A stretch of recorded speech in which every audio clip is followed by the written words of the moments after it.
Today we are discussing about classification of logic families. Digital logic family is a group of compatible logic device and the circuit element. Mainly the classification is made on the basis of types of charge carries contributing for current conduction. There are classified as bipolar logic families and unipolar logic families.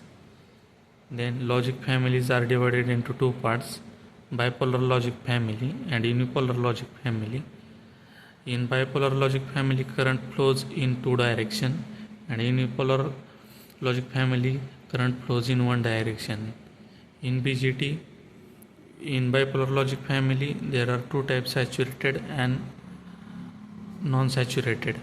In saturated, there are six logic families, that is RTL, DCTL, DTL, HTL, IIL and TTL. In non-saturated, Schottky, TTL, transistor logic and ECL, emitter coupled logic.